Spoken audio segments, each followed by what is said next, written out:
folks, it's Jeff here. Just a quick reminder, if you're loving Disney Coast to Coast, there are a couple of easy ways that you can support the show. We'd love it if you could rate and review us on iTunes, or wherever you listen to the show. This is a simple way to help other Disney fans find us. Also, go ahead and share your favorite episodes on social media and be sure to tag us. You can find all of our social media information at DisneyCoastToCoast.com. And finally, I just want to say thank you to all of you who listen every week. Your support is very appreciated, and we love that you're enjoying our Disney geekiness. Now on with the show. Do you dream of fairies and princesses? Then you've come to the right place. Welcome to Disney Coast to Coast.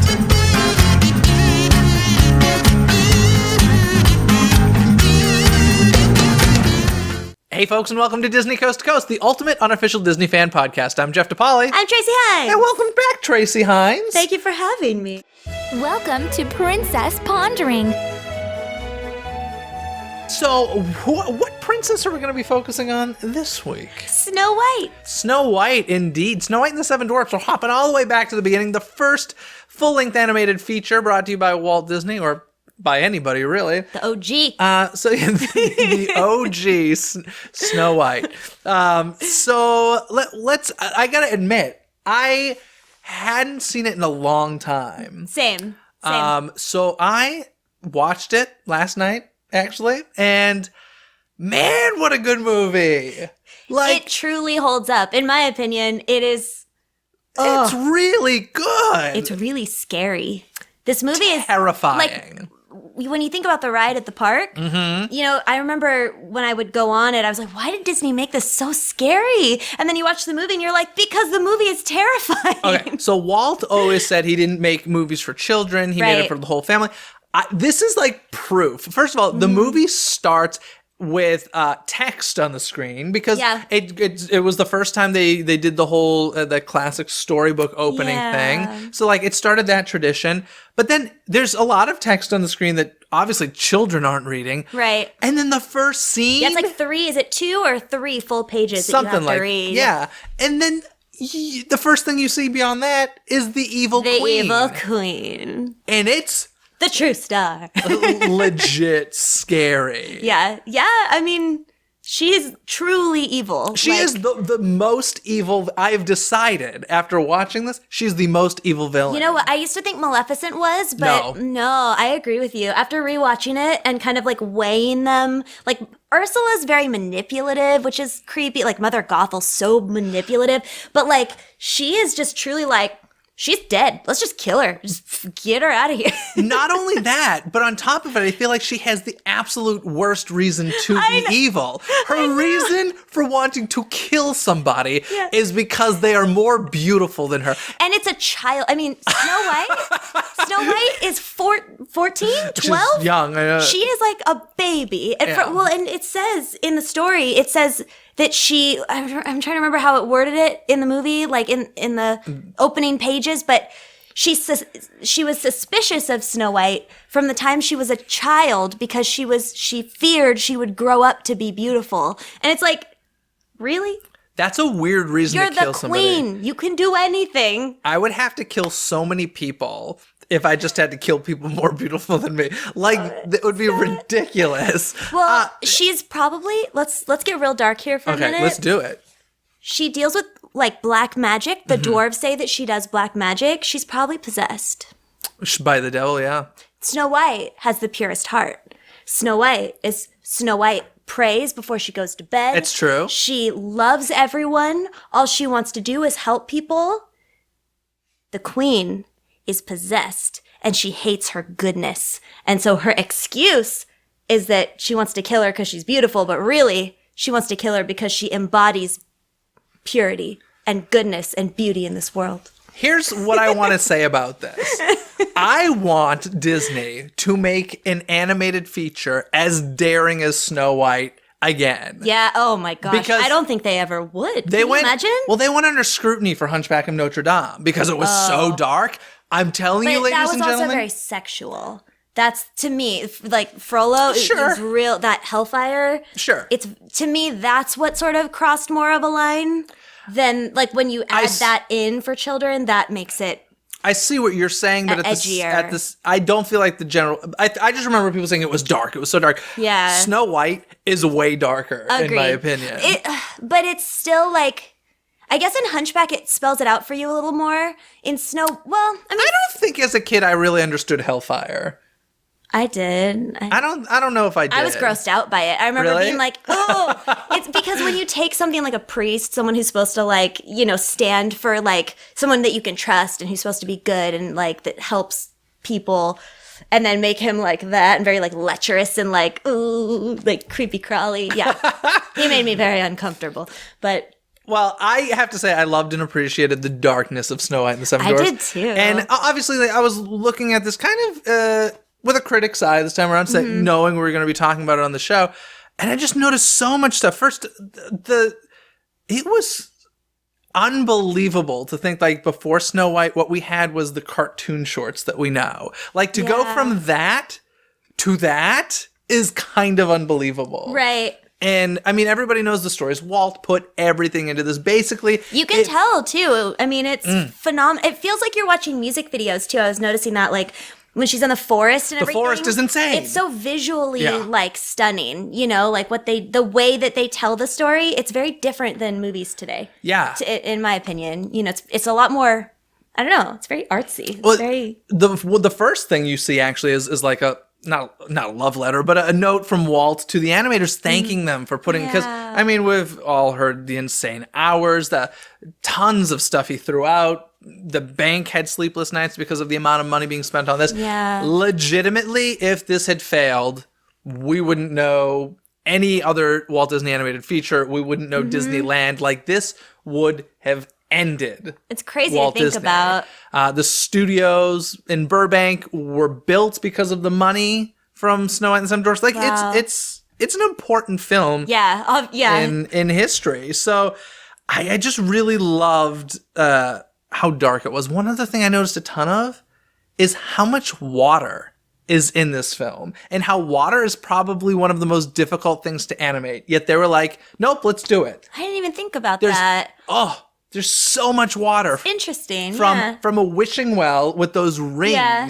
The rings that from the Echo, so beautiful. Yeah. The amount, tons of rain in this film. The rivers, you've got them washing up for dinner. Like, there's just water constantly, and I'm like, this is literally so expensive. This is the type of stuff that like, I was gonna say DreamWorks. I'll just say it, that like DreamWorks or other animation studios would look at and be like, oh, that's gonna take so much time and cost so much money. Let's just not make it water. And Walt Disney was like, let's make this the most difficult thing. Yeah, it's like, bring it on. You mentioned the running through the woods. That is such a good sequence. It's so stunning to watch. Like, when I was rewatching it, I was just like, and I don't know, maybe it's like really just basic and silly to say this, but like, I love how the eyes, like the terrifying eyes, and it's very much like a child's nightmare. You're watching, she's encountering her worst, I don't know if it's her worst nightmare, but she's encountering, the dark and like creepy crawlies and like these eyes and things watching her, and these like the what's it called, the logs look like gators, and all these things are coming after her, and she's crying, and then all of the eyes kind of blink, and then out crawl the little cute little forest friends, and all the bunnies, and everything's so like adorable. And I kind of love how, to me, it was sort of like Disney saying, hey, like, not everything you're scared of is going to be something that's going to hurt you. Like, that's nice. I don't know. To me, it was just, I loved sort of like the terrifying things sort of transforming, coming out of the darkness, and you see them for what they actually are. And it's like these little animals that like, they're like, what's wrong? How can we help you? I don't know. I like it. It was just like a neat transition for me. I don't know. Another sequence that I really loved, in addition to the wood chase sequence, is the witch transformation scene, which is once again terrifying. The stuff of nightmares, yeah. But also like the camera movements and stuff are so cool. Like, I don't know, I see it like sorry, I see it like a music video. Like, it feels it's visceral. Like, it's just she drinks the potion and you feel the room spin. Yeah. You're not, seeing her react to it. You are feeling what she's feeling. And when I was a kid, I had this, I kind of still have it a little bit, and I feel like I've almost conquered it, because now what I love to do is transform. But I had this like fear of transformation in a grotesque way. So like, Have you ever seen like Spirited Away? No. Okay. But I know of it. I don't want to say, like, spoiler alert. I don't know. But, like, if it's been out over a year, you're good. I know. It's like, if you've seen it already, you know, if you haven't seen it, it's been a real long time. But the parents are eating food, and then they turn into pigs, like, before your eyes. Oh. You know what I'm talking about? And Willow. No, but I'll tell you what scared the crap out of me as a kid was Willy Wonka and the Chocolate Factory when she turned into a grape. Me too. Violet. You're turning violet, Violet. Creepy. Scared the crap out of me. So growing up, all of these themes, I used to have recurring nightmares about stuff like that. Like I used to have this nightmare where I would touch water and like my finger would balloon up. I don't know. I would have these like really weird, and I had this nightmare once. It was very like kind of Ursula. Like my brother was fed this food, and then he was 2 years old at the time. By the way, dark stuff. Don't ask I me love my it. brain. But he turned into this giant evil monster that was like Godzilla or like Ursula that was like, you know, and I've always had this thing with people turning into monsters or people changing in sort of a sudden and grotesque manner, or into like animals, like Brave. Don't get me started. Let's not go Let's there. not go to Brave ever again. We agree. And so when the queen changed, I feel like, you know, that is one of the recurring things in my head when I think about the terror of that. Yeah. That is like that's the picture Yeah. that I see. But now when I watch it, I'm like, oh, I love it. It's so amazing. Like it's, you know, it's so horrifying. And, you know, but I feel like I kind of conquered this fear because I think it was last year I got to dress up as the witch from Into the Woods for a video. Ooh, And love that. I did both versions. So I did like the glam version and I did the hag version. And I felt like the hag from Snow White when I was in it. And I literally had like a whole mask put on my face all the way down to my neck. And it was the most fun. It was like, because you can hide yourself it entirely. was so fun to be creepy and like, you know, witchy. But yeah, so I feel like I've conquered my fear. Thumbs up for that. Yeah. The thing that's so interesting to me is I like that transformation sequence and even the wood sequence. I feel like those are scenes that we see a lot. Like when we see clips of Snow White, those are the scenes they show, or even like in Fantasmic, that's the type of stuff we see. So I feel like I've seen it over and over and over again, but for some reason, seeing it in the context of the full film and really paying attention to it that way, it brought a whole new life to it for me. Yeah. I was really impressed, which is a ridiculous thing to say. Obviously, it's a classic for a reason, and they certainly don't need my approval. Yeah. But I was so impressed by Snow White and the Seven Dwarfs in a way that I hadn't been having seen it. It had just been a long time since I don't know if I ever really sat down and focused on Snow White before. I think people need to because Yes, they we all really have do. sort of this I feel like a lot of us have this caricature of Snow White in our heads. We've seen her parodied so many times, and you know, when you take her out of the context of the movie, she's kind of funny. You know, she's still beautiful, but she's got this like super high pitched voice, and Yes. she's, you know, just such a you know, like you can parody her and use her in so many sort of comedic ways. But when Yeah. you watch the movie, like she's so the whole movie. But I mean, you know, it's not funny anymore. She's beautiful and innocent and pure, and you know, the movie itself is just, it's phenomenal, and people forget that. People just sort of see the princess and they forget, or the queen and the magic mirror, and they forget, you know, this beautiful film that exists around it. Yeah, I highly suggest going to check out Snow White and the Seven Dwarfs. Rent it. I don't know if it's on Netflix. They're not paying us to say this. We just love it. Take it off. Take it off your Blu-ray shelf. I don't know. But of course, this film is jam-packed with music. Any particular favorite songs? Yes. I like one song. That's One song. I have but one song. I like how you go to the Snow White. Oh, the part guy when sings it too. That's right. It's the princess song. Oh yeah. She hums it like One she sings it like picking flowers, Yes. but like it's, to me it's so beautiful. You know, it's really funny when I was rewatching it.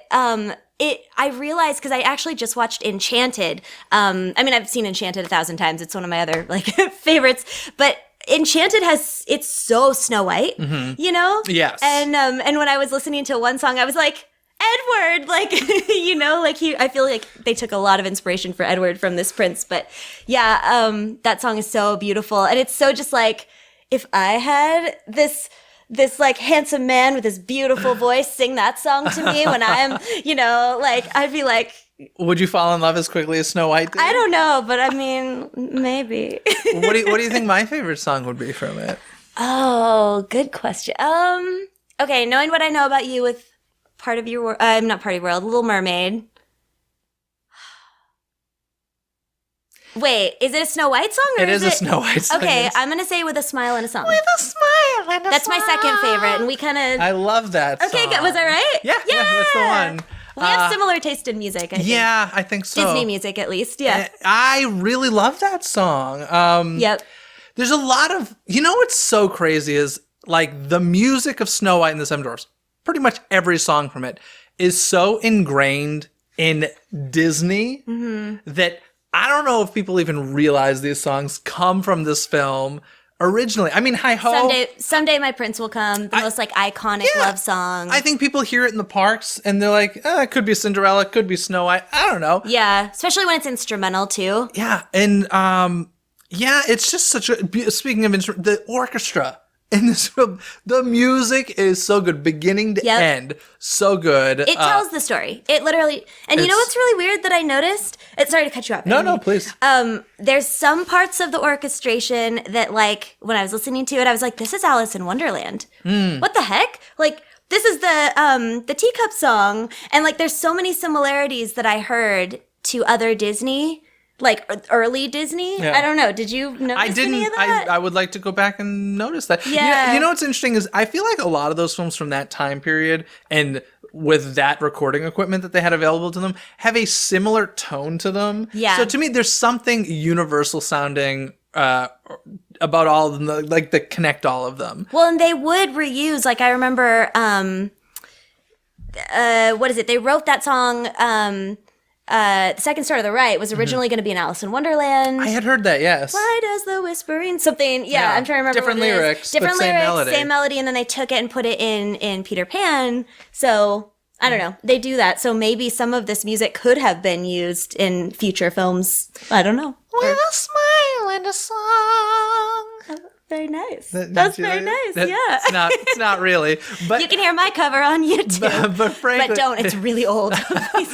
frankly though, like It's not an impression though. Mine's just a cover. I don't try to be Snow White. let's face it, she got a weird voice. Like Snow White has a weird Probably the voice. most iconic princess voice. I mean, Ariel's to me also. Iconic, but not necessarily in a good way. I A feel lot like of people. I didn't like her voice as a kid. I didn't because I didn't want to sound like that. But Yeah. again, going back, she was so Adriana Caselotti, I believe is hopefully I pronounced that right. Was the name of the voice actor for Snow White, and I think if I remember correctly, like she was very prominent. I think she was like an opera singer, but she was I guess a prominent voice at that time, or maybe not. I really try to remember. I feel bad. I know her as better. Snow White, and I mean, we all know her as Snow White, but it's a weird voice. I love it in the context of the movie now. Now I appreciate it. Back then, when I was a kid, I didn't. It wasn't in style, though. Our generation is Yeah. like the Disney Renaissance, and so that's what we're used to pop, and it's Disney wasn't really pop then. You know what I guess. find so interesting is the men in the older animated films are so manly. I really, Like their voices are men. You I know? do love the prince's voice. He has a very, very beautiful voice. We don't get that these days. We have like pretty boy voices these days. I feel I'm like. trying to think of. Well, we haven't had classic princes. We don't really get the classic prince. But even like archetype as much if now. you were to take Prince Eric, which is still going back quite a bit, Well, Eric didn't sing. he didn't so- sing. But if I you- love Eric. Eric's actually the only element in Little Mermaid that I'm kind of like, I like him, but I'm like, Well, if you go to the Broadway musical of Little Mermaid, he does have a beautiful song, and it's a yes. very like why didn't he do that in the movie? he should have, but Yes. it's a very like pretty voice. It's not like a manly voice. It's different. But again, in my opinion, I think that was more in totally for our generation. I absolutely and agree. Like Aladdin, Aladdin, another pretty voice. Steve. Yeah. But I actually really like that kind of voice too. It's I do very as well. approachable and fun and young. Very young. I think is Absolutely. they were going more for yeah. You're right. Very manly back then. I just and think more it's sort very of different. young Yeah. now. Very But interesting. I don't know. But I was gonna say about Adriana. Castellati, like there's a really kind of sad story surrounding her. Oh no. So tell me the sad story. So, and again, like, sorry guys, I'm really bad with Disney trivia and stuff, but I do remember reading this, so hopefully I'm correct in this. Actually, hopefully I'm not correct because it's sad. But basically what I've heard is she, Disney, I think, made her sign a contract that said she wouldn't voice another character, or do voice act. I don't know if it was never do voice acting again or never voice another animated character. In either case, it sounds like something that would be done. Yes. But basically, well, and the intent was, the way I understood it, no one else is Snow White. She is Snow White. Mm-hmm. And this is your identity now. This is your voice is now signed on to this character. But the story is she didn't really work after that.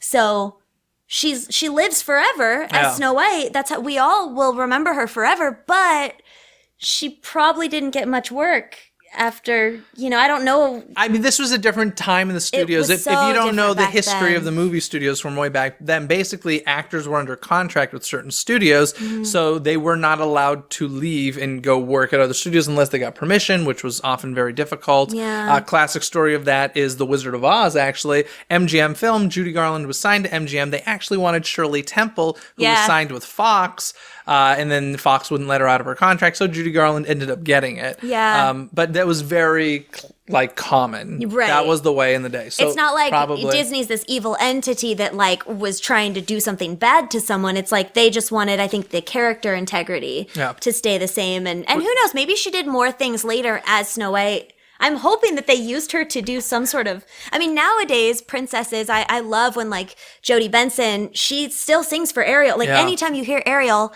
chances are it's Jodie. It's always her. And so maybe with Snow White. They didn't have because this was what, the 30s? But they were merchandising that kind of way, I think, back then, It was the 30s and the parks hadn't even opened yet. Yeah. And there was no TV show about Snow White or anything. So, no, probably not. Maybe she really just didn't. I know. I'm trying to make it better. I'm like, but maybe. And you're like, it's no. pretty bad. It's pretty bad. Let's talk about Snow White in the theme parks. There's a bit of representation there. Here at Disneyland, we have Snow White's Scary Adventures, which, as I mentioned before, terrifying. Well, as I understand it, actually wasn't originally called that. I believe it was added on. The Scary Adventures part was added on because children were getting scared. I wouldn't go on it as a kid. I remember my mom had to bribe me. She had to be like, I'll buy you a cookie. I'll get you a stuffed animal. You can hug it while you're on the ride. But eventually I went on it and I did love it. But she was 17 the first time. No, but and again, I cried out of it. My mom had to take me out of the theater. I was probably like 2 or something. But I don't know. The jump scares in that ride, when the witch pops out, she pops out 5 times. It's true. And she gets real close. You're in the little car and she's right there. You could touch her, In fact, the hologram apple, do you know the hologram apple? When the door bangs open and you see the witch and she has an apple in her hand and it's a hologram. I didn't know it was a hologram. Yeah, it's because people used to steal the apple. So it's like a... That's amazing. It's some type of effect apple now. I love the transformation in the ride too. Yeah, it's so good. simple but terrifying. When she's literally, you see her back as the queen, she spins around and she's the hag. Yep. And it's scary. It's very good. Even now I get scared and I love it. Now in Snow White's Scary Adventures, you actually only see Snow White once. I know, it's so sad. Actually, at one point, you never saw her because the whole story behind it was you were looking through Snow White's eyes. You're supposed to be Snow White, which I really love that, actually. I like the concept, but I understand how it's confusing. Because although, in my opinion, not the biggest problem in this dark ride, this is the most abrupt ending ever. A Little Mermaid's very abrupt as well. They all are. Here's the thing that drives me nuts. But this one is, These children's dark rides tend to, for a company that prides themselves on being brilliant storytellers, I think these dark rides are some of the worst storytelling on earth. They should make them longer. I guess that would definitely help. But I feel like if you don't know these films, you're gonna be clueless. You're not gonna get beginning, middle, end from riding any of these dark rides. And everybody dies. Yeah. It's so crazy. It's like, okay, witch dies, and they all lived happily ever after. But I love how you can hear the scream, the scream's like, ah! Yeah. And then the music rises and it's done. Yeah. So crazy. So I love it. I enjoy it. You leave with a scream. It's an opening day attraction, so I certainly appreciate that. we've been talking a lot about the sequence in the woods, but I gotta say the sequence in the woods in the ride is one of my favorites as well. It's fun. Because all the trees come to life. And going back to that old-fashioned soundtrack, they use that in the ride. Like they didn't, it doesn't sound too cleaned up or anything. It sounds like that old-fashioned recording equipment. And I absolutely love it in there. And it's very nostalgic. And creepy. Yeah. So, I love Snow White's Scary Adventures. Of course, that dark ride does not exist at Walt Disney World anymore because they brought in a new Snow White ride called Seven Dwarfs Mine Train, which you have not experienced. Okay, so here's my thing, guys. I haven't been to Florida in a really long time, and I'm dying to go back there. But until I do, I'm not watching videos or anything because I want to experience it for the first time, like as a ride virgin and get the full experience. So I can't really say much about it. I've heard people talk about it. Have you seen video of the animatronics at all? No. You haven't. You've heard what they do. Is it projected like the Frozen? Okay, Yeah. I've heard you guys talk about it because I'm a fan of the podcast. Fan turned host. Hey. But Yeah, well, I've talked a lot about Seven Dwarfs Mine Train on here. I will just say I do think it's like not as good as we were expecting it to be, but I think it's really enjoyable. The animatronics are phenomenal of the Seven Dwarfs because they like Sebastian's eyes in The Little Mermaid, right? Okay, cool. Yeah. Their faces, their entire faces projected from the inside. I do kind of want to see one of those robots broken. That's what I was just gonna say. I'm think it'd like, be creepy. I feel like it'd feel very like Doctor Who or Twilight Zone or something. Because there'd be like no face. So it'd be like white plastic. Yeah. So that'd be weird. But they're really beautiful. And Snow White is also... No. So it's only... Is she in the ride? Yeah. So at the end, you drive by the little cottage and all the dwarfs and Snow White are inside. They're not the projected faces at that point. They're traditional animatronics. And then the witch is outside, traditional as well, because that's out in daylight. Yeah. So you wouldn't be able to see it. So the stuff with the projection is very much indoors and controlled lighting. And is it like a fast ride or is it like a dark ride? It's a roller coaster mixed with a dark ride. Ooh, I wonder if I can... How intense of a roller coaster? It's a family coaster. So like, if can I do go on space, I'm fine. Oh yeah, it's way less intense than that. But it's really cool. It's enjoyable. It's not worth like the 2+ hour waits that have been around for a while. I would, because I've never been on it. I would say get a fast pass. Okay. Yeah. But it's definitely enjoyable and worth checking out, and I like it quite a bit. But they got rid of the original dark. See that? Because they didn't want... But it's also not the nostalgic... I mean, we still have it. Yeah, we have the original. But it makes me a little sad when they do stuff like that, though. I'm like, it's a classic. Like, just add on. Don't take away. Well, now it's a princess meet and greet, where the Snow White ride used to be. So... I mean, those are cool too. I'm like, don't get rid of like classic they just didn't nostalgic want things. they didn't want the one story represented twice in Fantasyland. That's weird. Like, so, yeah, especially she's the OG.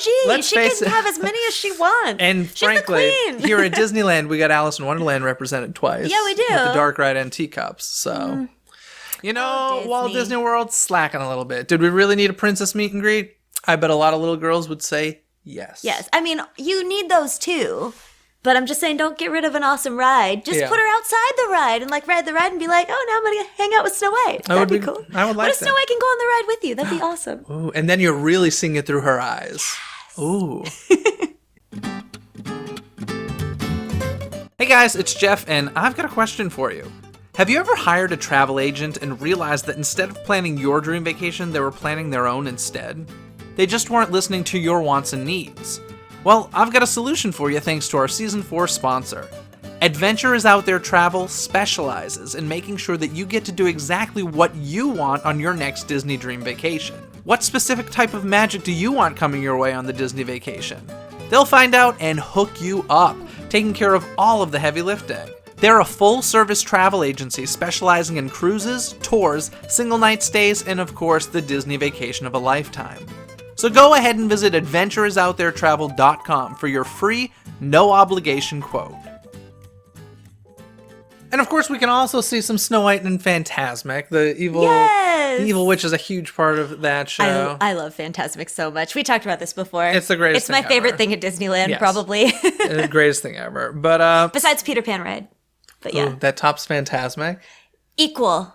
Ooh, They're equal. I couldn't get rid of one of them. And okay, fair enough. So now that's the stuff that's in the theme parks. what would you add to the theme park Snow White related if you could? Oh, that's an interesting question. I mean, the Evil Queen's there, but like maybe some more like meet and greets with Evil Queen, like not just at Halloween time. Or is she out outside of Halloween? She'll I don't be see out her very often, but I'm also not at the parks very often. Not super often, but she's out pretty semi-regularly. Yeah, because I love her. She's so fun. So I want a castle. I want a Snow White castle. would you put that at our park though? Because we already. I mean, No. You mean like a new park? Here's my thing. Every park should have their own princess castle. Right. We don't need multiple Sleeping Beauty castles. We don't need Right. multiple Cinderella castles. Wait, she doesn't have her own. She has castle? no castle. She That's kind sad. of does in Shanghai, but not really. So it's this, what is it called? The Storybook Castle in Shanghai, where it's supposed to be like an amalgamation of all of the princesses' castles. But they ended up really making, when you go inside and do the whole story, it's the story of Snow White. It was supposed to be all the different princesses, but it got a little confusing, so they changed it up. And the audience over there loves Snow White. So they did Should that. have just done Snow White then. But it's not Yeah. Snow White's castle. Come on, she's the OG, Yeah. right? She Was- needs a castle. Actually, I don't know this. Was her castle inspired by a particular historical castle? Do In the you film, know? I don't know. Well, probably through Yeah. research, but I don't know specifically. I'm like, let's go find the real one. But I mean, here's the other thing: when they recreate like Sleeping Beauty Castle looks very different at Disneyland than it does in Disneyland Paris, and neither of them really look like the animated one. I mean, partially the one in Disneyland was created years before the Sleeping Beauty movie ever came out, so it makes sense. But like Cinderella Castle doesn't really look like the one from the film, so I'm not even saying it has to be an exact replica. But we need a Snow White castle. Yeah. One of the parks. She deserves it. She absolutely. She's worked hard. She literally the company exists because of her. Yeah. She's as important as Mickey Mouse. Like, Yeah, I agree. I agree with that. So I think that's a little crazy that there's no castle. Hmm. Now, what would you think about putting Snow White and the Seven Dwarfs on stage? Actually, this was kind of done a little bit. They did that, Yeah, right? They had a Snow at White Disneyland. musical in the where Fantasy Fair. What I mean, everything's moving No, around not so Fantasy much. Fair. It's Where where it Mickey and the used to Magical be. Map is. Right. Yeah. But that used to be the Princess Fantasy Yeah, Fair. With yeah. But yeah, I remember, but I don't think I actually got to see it live. I watched YouTube videos of it. Yeah, that's all I've seen of it. But yeah, I think it was there at the time when I didn't have a Disney pass because I was too poor. So I wasn't there were a living few years here. where I suffered and lived without a Disney pass, and I think it was around that time when there was some reason why I wasn't able to see it, and I was so sad about it because it looked amazing. But Yeah, the thing I did like about it is they developed the prince more. Because in the original animated film, it's very much like, I'm wishing for a prince to come. A prince shows up. They don't even have a conversation. She falls in love. Like this, there was actually like some conversation between the prince and Snow White in this little stage adaptation at Disneyland. I was like, oh, that's kind of nice. So there were little things that they did here and there that were nice. I wish I could have seen it though. It seemed like they had a very nice set. the YouTube videos I saw of it looked amazing. Yeah. You know what I just kind of realized it's so funny how in Disney movies, at least like Little Mermaid, Snow White, Sleeping Beauty, the prince always hears the voice and he's like, "Oh, beautiful maiden." Yeah. But it's like the voice that like calls the prince oftentimes. I think that's so interesting. Yeah. Now, what if they were to ever? Do you think this should ever be a Broadway musical? Heck yeah. I think this one Why actually would be really good as a Broadway musical. I If think they it don't lends change itself it to too much though, like it's okay to add a little extra, you know, what you need to do, but like I don't want keep it like nostalgic and what it is. And you know, I feel like everything is being so changed now to be like the woman saves herself, and I love that. I'm not against that at all, but like I think it's- changing a classic makes me a little sad just because it's a part of our history, I guess. Well, here's and you gotta- Disney history and Here's two ways to look at this. Number one, Disney changed it already from the original, which we'll get to in a bit. But on top of that, I think they just like audience. They want the audience to be surprised at the end. They don't But want. I don't go to see a Disney movie to be surprised, or a Disney, you know, Disney on stage. I wouldn't want to be. I'd like to be surprised by maybe additional music or additional storytelling that sort of like bridges some gaps. But not like a different ending. Now, Snow White and the Seven Dwarfs actually did have a lot of music that was cut from the film, never made it in. So there would be a lot of that would be really cool to add back in, which would be nice. Yeah. I think this would lend itself pretty nicely for a stage adaptation, to be honest. Yeah. Much more so than Frozen or Little Mermaid. Yeah, but you know that, like, you know, I mean, Frozen's the thing. Oh, yeah, it's going to do well. So I'm sure that a lot of it has to do with marketing, not just Yeah, absolutely. But just from the standpoint of would this story do well on stage, I personally think yes. Yeah, I think agree. it would be very, very It'd good. be awesome. I'd love to see it. So let's see. Any direct-to-video sequels for this? No, thank God. But there was there's none at all, huh? there was a proposed short called Snow White Returns. There's been many copycats. Yeah. But the direct-to-video sequels are never a good thing, in my opinion. And frankly, like, I just say put them in. If it's not good enough to put in theater, if Walt made it, don't make a sequel. That's my rule. I like some sequels. Which ones? I don't think you're gonna like me for. No, say I it. like Little Mermaid, but not It's two, not terrible. But the prequel, I like 3. The 3? I Made me cry. 2 and 3 were okay. 2. I mean, they're not the 2 Little is Mermaid. there. But those also aren't. No, it's Walt's- okay. It's they're not- okay. Listen, Waldo said you can't top Pigs with Pigs. He made a sequel to Three Little Pigs because it was so successful and it did not do well. Mm-hmm. And he always said you can't top Pigs with Pigs. And so, you know, Snow White is classic. I think there's always exceptions to the rule, Sure. but yeah, Have you seen The Hunchback of Notre Dame carefully. 2? No. It's terrible. Like, I don't watch sequels a lot. I me will either. admit. It came with the Hunchback Blu-ray, so I was like, let me pop Like this if it in. doesn't come out in a theater, I'm probably, not as apt to watch it. But I always mean to, and I never get around to it. Yeah. Kind of bad. Little Mermaid, of course. I've watched everything. Now, shall we take a moment to talk about the real Snow White and the Seven Dwarfs? Oh, snap. Because as we know, Yes! Disney puts their own spin on these things all the time. And Snow White is quite different.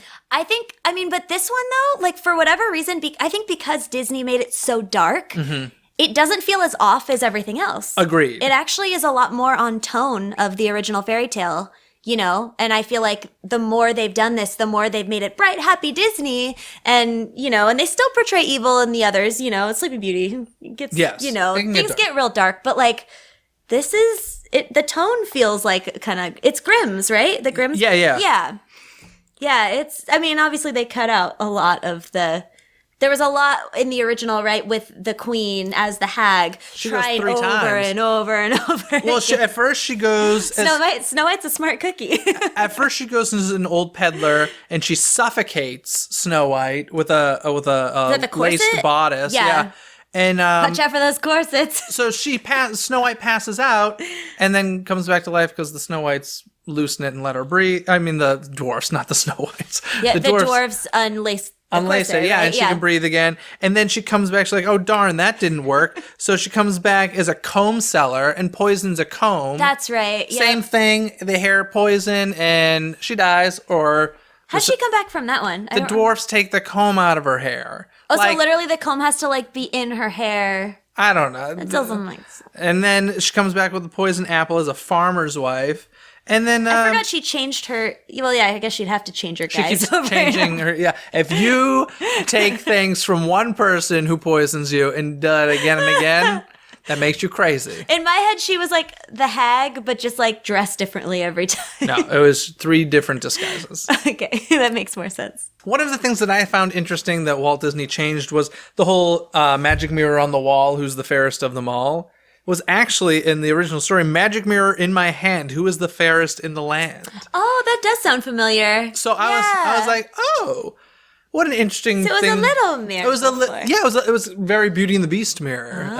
And I don't know, I thought that was just an interesting choice to make. In the original story, the dwarfs do not have names. This is not the first time the dwarfs were named, though.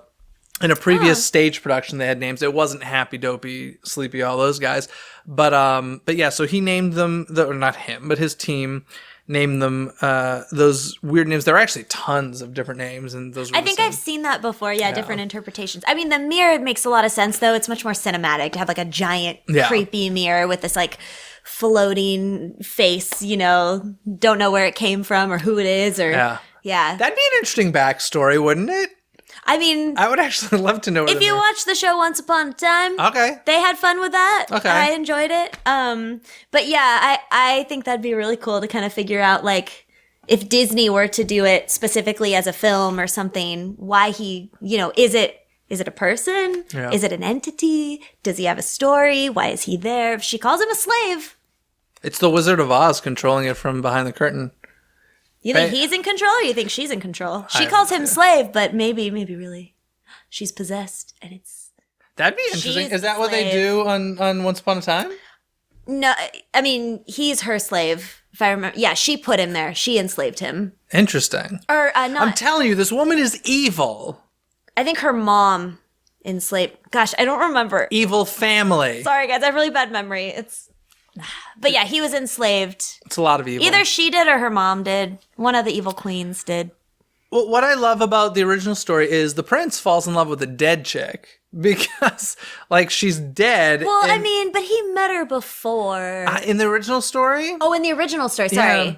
In the animated one, yeah. Wait, no, Sleeping Beauty is the one that's real. Okay, we won't go there. Sorry. That's for another time, if we dare. But yeah, the first time he sees her is when she's asleep, and he says she's so beautiful. Yeah. I want to kiss her. Okay, who wants to kiss a dead person? Maybe he doesn't know she's dead, and she's so beautiful, and because she has life in her, she's not dead. She's asleep. I'm pretty sure even in the original, she's in a glass casket. But she's not dead. Who's in a glass casket unless you're dead? Maybe she has really unique, choice of sleeping It's weird. habits. So, how does she get out of the spell? Not through a kiss, but because he lifts her up to kiss her, and the poison apple falls out of her mouth. That's right. So here's the lesson. If you're an evil queen, whether it's a poison apple or a poison comb or you suffocate somebody, get the job done. Make sure she... Don't encourage them. Make sure she swallows the apple. Make sure... young aspiring evil queens. Like, it's just crazy. And then the queen ends up dying because she ends up finding out about the prince and Snow White. They're getting married. She realizes it's Snow White.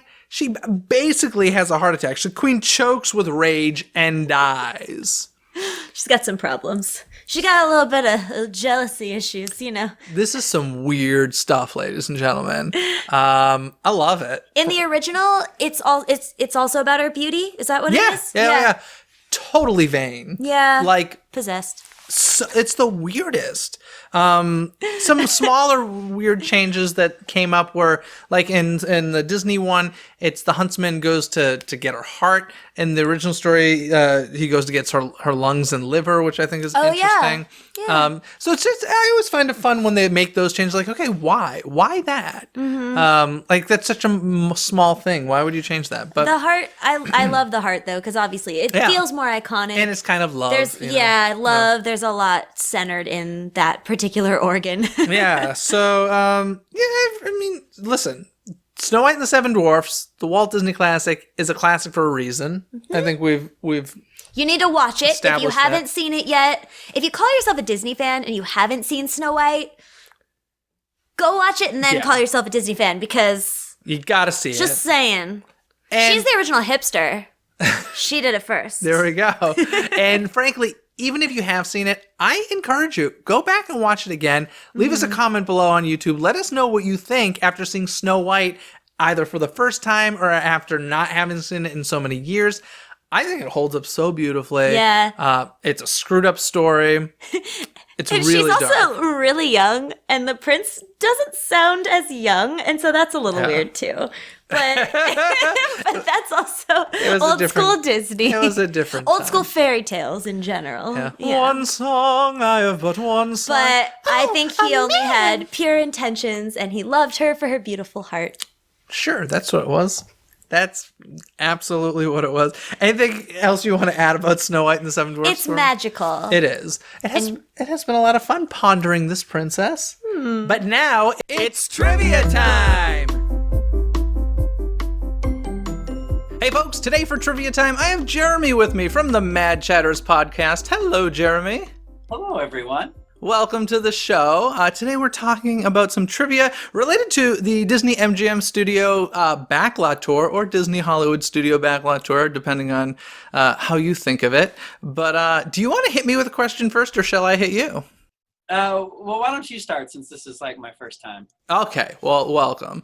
Let's see. There's an area in the Disney Hollywood Studios park that most people, at least I didn't realize this. At one point, it was not a walkable area by park guests. It was actually part of just the Studio Backlot Tour that you only drove through when the park first opened. Do you happen to have any idea what area this is? I'm going to guess, are you talking about Residential Street? No, Residential Street you could only walk through during, from what I understand, you could only walk through it during the Osborne Family Spectacle of Dancing Lights. This is some place that was allowed to walk through all the time eventually, but when the park first opened, it was not. Oh, okay. And it was a part of the Backlot Tour? Yeah, it was built to be like a part of the Backlot Studio Tour, which originally was like 2 hours long when the park first opened. And pretty much was the park. Yeah. Like, the whole thing. Yeah, the good old days. Was it like the costume shops, like where you could see the costumes? No, because you could never walk through that. So I'm misunderstanding the question. So you say it again? Okay, so this is an area of the park that after some years after the park opened, it was decided that instead of it being an area that you could only ride through as part of the Studio Backlot Tour, it became like an area, a pedestrian walking area of the theme park. I have no idea. It is the Streets of America. Really? Originally, you could not walk through the Streets of America. It was like just an example of a backlot, sets, and you simply drove through it on the way to Catastrophe Canyon, I believe. And I found that kind of surprising. I didn't realize that at one point you were not allowed. Like, just think how much smaller the park must have felt, right? Oh, it must have been terrible. Like, at least the Streets of America, 8 people. Like, you could breathe back there a little bit. Yes, it's such a cool area. We were saying, though, the original Studio Backlot Tour was a couple hours long and a much different thing. So it was a working studio at the time, which I think young people might not even realize that at one point that was a working TV and movie studio. So it's kind of crazy. Probably not. Such hits as The Lottery and WCW Monday Night Nitro intro were filmed there. So all the hits. Listen, I think they shot Star Search there, didn't they? Oh, wow. Yeah, my bad. How dare I be so sarcastic about it? And Ernest Saved Christmas, or Saves Christmas. That is a classic. You're right. I take that one back. And come on, a little bit of Golden Girls too. So yes. Well, speaking of Golden Girls, that's going to piggyback into my trivia question, because of course it is. I love the Golden Girls, and this is before my time as a Disney fan. Unfortunately, I never got to see Residential Street and the Golden Girls home, which was there. But my trivia question to you is, what street did the Golden Girls actually live on, according to the show? Okay, so like their fictional street address? Oh, goodness. Miami Street. No. Shady Pines Way. Do you want a hint? Sure. Okay. It's a state capital. So that narrows it down to like 50. Come on. Tucson Avenue. Oh, that's a good guess. Nope, they lived on Richmond Street. Oh, all right. When did they mention that on a episode, or? In one of the episodes they do. I don't exactly remember it, but it seems to be pretty well agreed upon in the Golden Girls online community. So there is actually something about that, the Golden Girls house on the studio tour that drove me crazy for a very long time, and I'm very happy to say that I got a legitimate answer from somebody at Disney Archives. And that's because, so Golden Girls premiered in 1987, correct? 1985. 1985? Really? Yes. Wow. Okay, 1985. And the park opened in 1989. So that's 4 years after the show premiered. And it drove me crazy because they always said on that tour, this is the home of the Golden Girls. And to be quite honest, I thought they were completely BSing the guests because I'm like, no, the show was around before this park. And I finally got an answer that there was a house in California, a real house that was originally used as the exterior, and eventually they did build it at Disney MGM Studios, and they did use it for the show. That exterior was used on the show in the later seasons, and I think even some action might have been shot out in front of it, like, I don't know, exiting the house or whatever, but you never actually see the girls out in front of the exterior, but there are a couple of times that you see like a car pull into the driveway as they're about to fade into the interior. There is an episode as well where the girls are in a car driving down the street, and you hear their voices and you see shadowy figures in the car seats, but you don't actually see that it's them. And I wonder if that was shot there as well, because you kind of have that feel of what the street looked like as they're driving down the road. But you never actually see Rose and Blanche and Sophia and Dorothy out like waving in front of the house. I would treasure that. That would be I was just really happy to find out, not too long ago, honestly. I was just happy to find out that it was legitimately used for the show, because I did think for a long time that it was just a set piece created for the tour, and that broke my heart. Even, I'm not a diehard fan like you are, but I just don't. There's a lot of that that goes on, like in the Planet Hollywood restaurants and stuff. Oh my God, I've seen the same prop in so many different locations. I can't even tell you that how many jackets did Arnold Schwarzenegger wear in The Terminator? Really? Come on. Exactly. So I don't like to be lied to, is what it really comes down to. But exactly. Now, but when I come out to California next time, you and I need to go find the real original Golden Girls house. Fair enough. From what I understand, the person who currently owns it actually either built really tall bushes or has a wall around it, because I think a lot there. What was that? I ain't scared. Okay. I'll jump a wall. Well, excellent. Thanks for coming on the show for today's Disney Hollywood Studio Trivia. Thank you so much. Of course, you can catch Jeremy and his friends, Matt and Derek, over at madchatters.net for one of the wackiest Disney podcasts out there. Thank you so much, Jeremy. Thank you. That was a lot of fun trivia, but now we're just going to have to say goodbye until next time. But of course, between episodes, there are so many ways you can connect with us on social media. All of that can be found at DisneyCoastToCoast.com. This week, I want to mention our Twitter account, username at DisneyCTC. That's DIZNEYCTC. And on Twitter, we like to do like random giveaways. I love your Twitter. Thank you so much. Your Twitter's really fun, and there's like fun facts and the contests, and you're really up on your Twitter. I enjoy it. Thank you very much. So make sure you go connect with us on Twitter. And that means it's another week until a brand new episode, folks. I'm sorry. We hope you enjoyed this one. And of course, we'll be back next week. Have a fantastic week, everybody. Bye. Love you. Thanks for watching Disney Coast to Coast. Have a magical day.